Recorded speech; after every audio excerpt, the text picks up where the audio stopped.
So I think it's interesting. I always follow narratives, and the narrative right now is very much on this inflation, ongoing growth, how the Fed going to raise rates, they have to taper soon. But the work that I've been doing suggests that the likelihood is the economy, the global economy, slows down.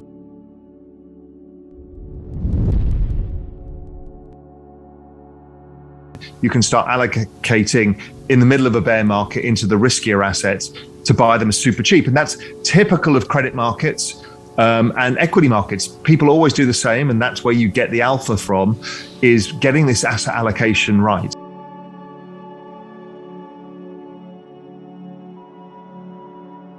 So it depends whether you think inflation in that CPI measure, not this debasement measure. The CPI measure stays over 5%. I don't. I think it's absolutely structurally impossible because of demographics, debt,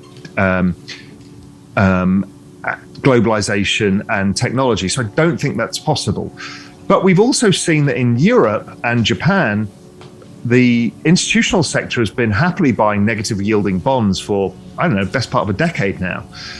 So that bonds continue, but that again is just locking in some sort of relative level of poverty. So you owning bonds and your pension plan owning bonds is really making you worse off over time. I mean, bonds can be a trade, and that's fine. And I think bonds probably rally for the next 9 months, but overall, you're still not going to make enough money out of that to paper over the cracks in how much money is being kind of stolen from you via inflation at the time being, and then debasement, which I think is the bigger structural problem. So I think it's interesting. I always follow narratives, and the narrative right now is very much on this inflation, ongoing growth, how the Fed going to raise rates, they have to taper soon. But the work that I've been doing suggests that the likelihood is the economy, the global economy, slows down pretty significantly into next year. And again, we might see more stimulus and more fiscal stimulus coming as well. So I look at it very differently to what most people are seeing. But on the horizon, because of the fiscal cliff, we've got 3.5% of GDP coming off from the fiscal cliff. We've got all of the spending brought forward that everybody, including me, did up their houses over the previous year. We've also got the fact that oil prices have gone up. That hits household expenditure. Prices in general hit household expenditure. You see these weird old things like the University of Michigan surveys about cars, houses, and durable goods. Because the prices all went up, basically, they've gone to all-time lows in terms of affordability. So people are stepping back. We're seeing it in the housing market. We're seeing it all over the place. So these higher prices are kind of a cure for higher prices, as is often the case. And I think that that's going to lead to much slower growth than we expect. And again, as I said, more stimulus. I'm not sure that prices go higher. That's a supply-driven issue that I think eventually disappears. Assets go higher. And that in itself has been a problem, something you and I have discussed, because if you can't buy a house because you're 32 years old and your income doesn't go up, because nobody's income's really going up, then you're kind of getting screwed. And that's one of the whole premises behind, why I got very, very interested in Bitcoin early on, was seeing this play through. And I think it's just going to continue. I think there's so much debt in the system. There's so much leverage. I think the world is now 400% of GDP in debt, that governments have now realized, and the central banks, that they can't let the collateral go bust, i.e. the asset side of the balance sheet is not allowed to fall in price.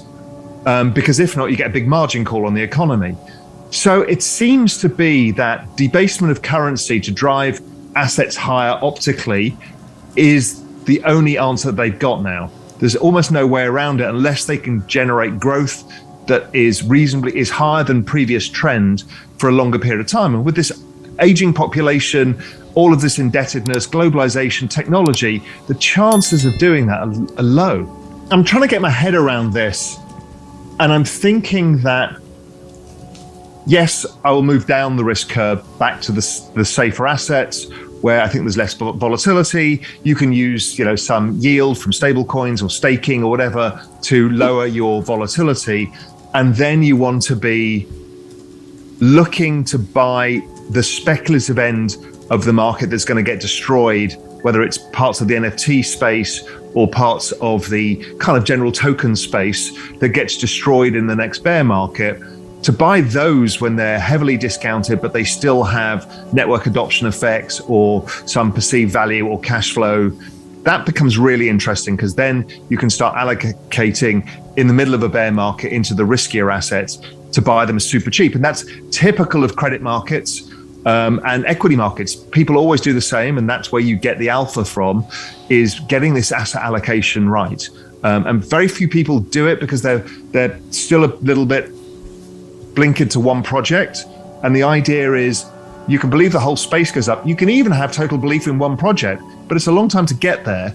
So is your allocation weighted correctly for you to reduce the volatility a bit so you can sleep at night in the bad times and get a bit of extra outperformance in the good times? So most people who got into crypto came in via Bitcoin. That's always the case. It's the big daddy asset. And then people move out the risk curve, and that's pretty normal.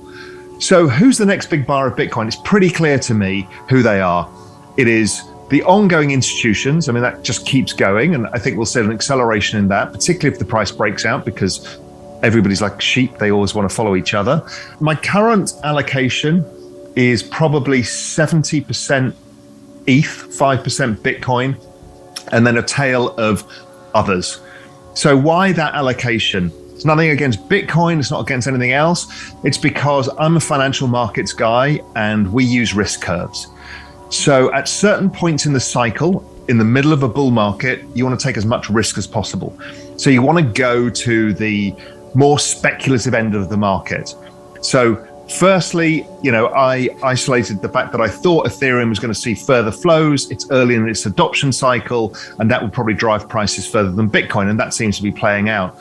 With the others, there's so much going on, it's difficult to monitor. So I have kind of basically a relatively broad-based portfolio to capture some of that move when the tail goes up, i.e. the furthest risk out. And that happens in credit markets, equity markets, all over the place. In equity markets, in a bull market, you tend to get the big leaders first, which is where the safe money is, the blue chips. Then eventually people move to emerging markets, and then they move to frontier markets. And it's in order to get more bang for your buck in the middle of the cycle and generate some alpha.